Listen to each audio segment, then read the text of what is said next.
Hey Justin, we're back. Can't wait to do some bread today. Dough bennies, yum. So we're making a big batch of bread. You can see the recipe there.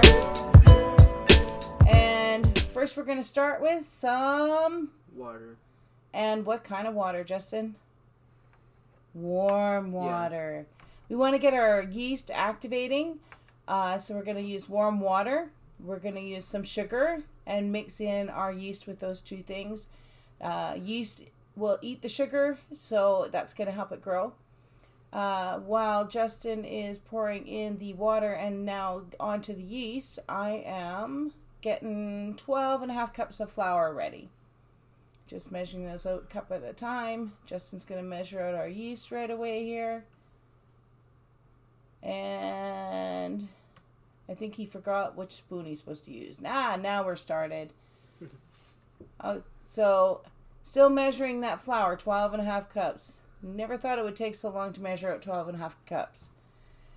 So, I was going to tell you guys a bread joke, but you know what? It was just stale. So, here we go. We're still working on this. We were away for a little while because I got sick. I came down with shingles, not the big plague that's going on now. And I just was having a really hard time doing anything, never mind running a cooking show. So now we're going to add our sugar. I believe it was 6 tablespoons of sugar. I'm just going to give Justin a quick tutorial here on how to level off your sugar without digging out a knife and everything else. This is called a home cook kind of thing. And actually, probably a lot of chefs do this too. They probably don't even measure because they're such pros. Yeah. So what was your favorite part about doing this bread, Justin? I have to say cooking it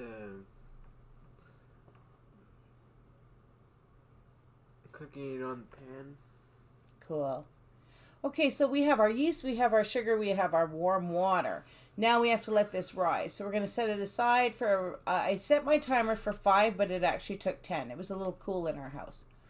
Now we're going to measure out our oil and add our salt to that. So I think it was a 1/4 cup oil, 2 tablespoons of salt. Here we are, our yeast has risen.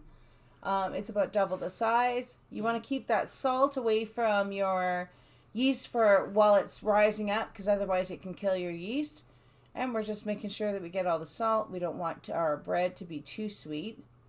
So Justin's going to pour that in. And then we're going to give it a really good stir. So here we are in our stay-at-home haircuts. Nobody's been able to get a haircut forever. I don't know about anybody else, but I am so desperate for a haircut. And all my color's gone out of the front, so now I look like I'm about 145 years old. Soon we'll look like cave people. Yeah, it's like the 70s again. Cheap gas, long hair. Yep. Stay-at-home moms. It's like the 70s all over again.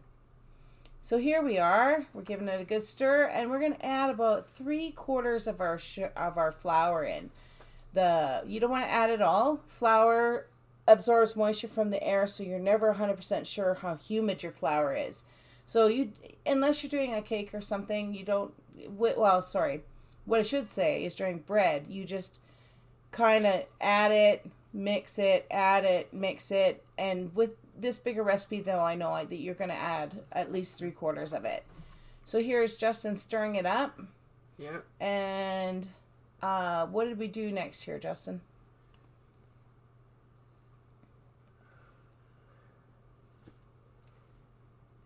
Poured it out onto the cupboard. And here I'm just rubbing the bowl because I want to get out all the ingredients. I don't want any of the yeast to stay in the bowl. I don't want any of the flour, the salt, the sugar, anything to stay in the bowl. This is just a really good way to get all that extra ingredients out of there so that it's not left there, because we're going to use this same bowl to rise our dough. Right. So we're just trying to make sure that we get all that out of there. And now this is mixing. So some people might be thinking, oh, this is part of the kneading. No. This is not the kneading at all. This is still mixing the dough. Does not count as kneading at all. So, because you got to knead it quite a bit.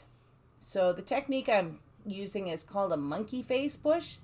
I know that in bread making terminology, it might be something different. People might call it something different, but when you push it, it kind of looks like a monkey face. And so again, we're just kneading in enough flour so that the dough is sticky, but doesn't actually stick to and leave pieces on the counter or your hands. Right. So I'm just going to mix this up a bit, and then Justin's going to take over for me.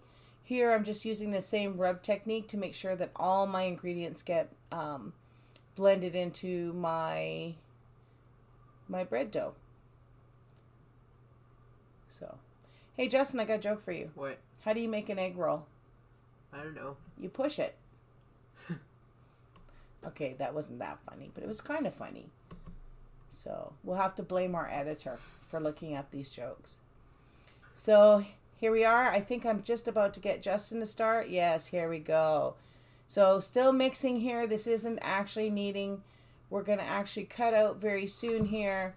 So again, your bread dough should be sticky, as in not dry and cracking, but kind of like it has a nice little moist sheen on it. But at the same time, you don't want it so sticky that it leaves little bits of dough on your hands or on the counter. So we should be coming right up to that after he gets a little bit more of this blended. Oh, I guess I'm going to take over. I forgot about that. So, there we go. Now I'm demonstrating the push. That's the monkey push. And then there's a one-handed push, just in case your arms get tired. It's not as effective, but boy, you know what? Sometimes when you got to knead a big thing of bread dough, your arms get a little tired. Yeah.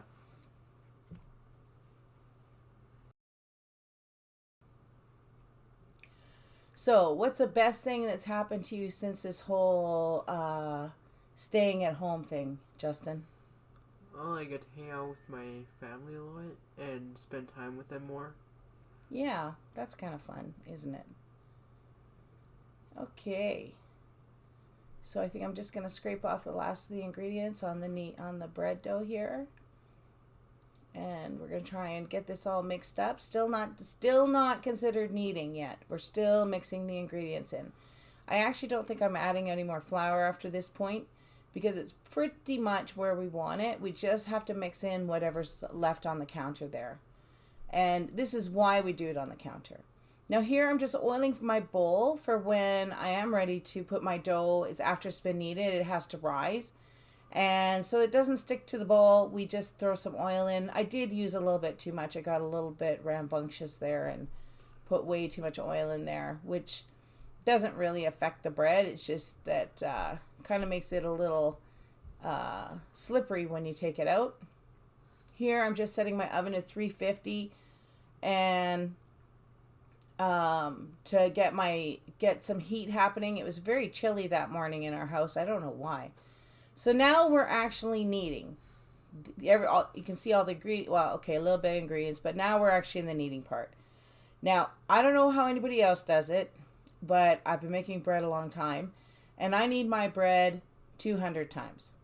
So each time I push it, that's once. It doesn't matter how I do it, whether side to side or do the monkey push, 200 times. And yes, I count because your arms get tired.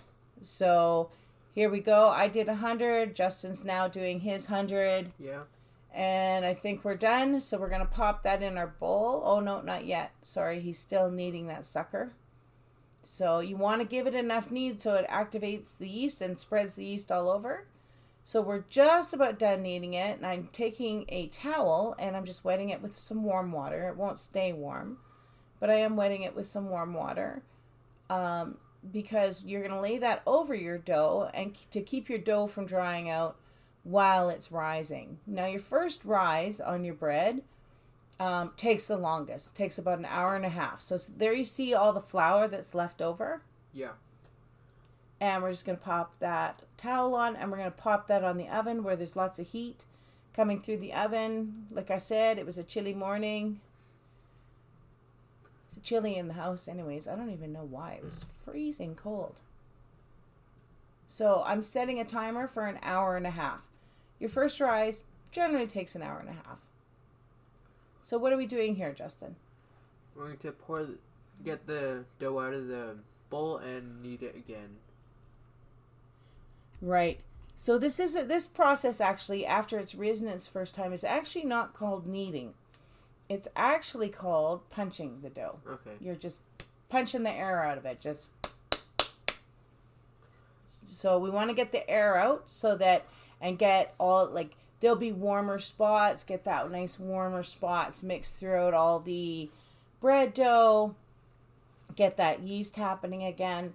And it's going to rise again, but this time it's only going to take about a half an hour.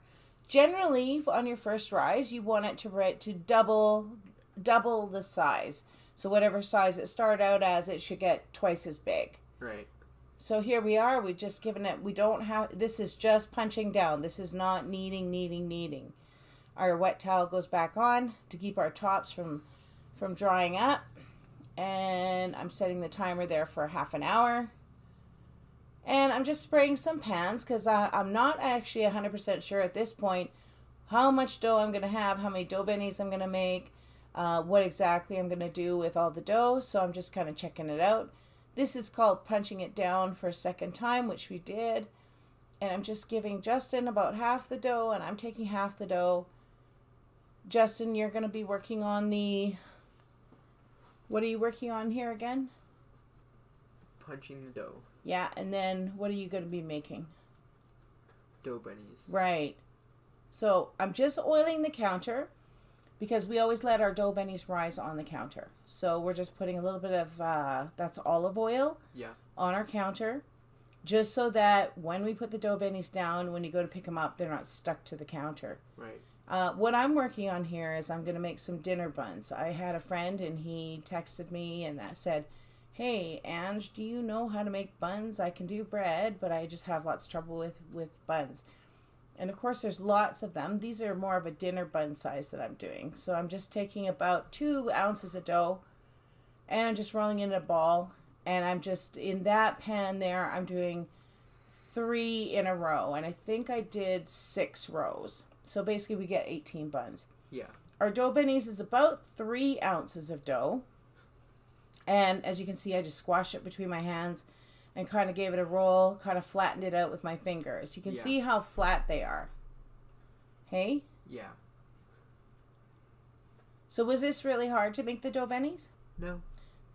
And you don't want them symmetrical because, I don't know, that's just not how you do it. They're not biscuits. You don't want to cut them out like a biscuit. This is actual bread dough. So I think I may have mentioned that the other name for this, they're called fry bread.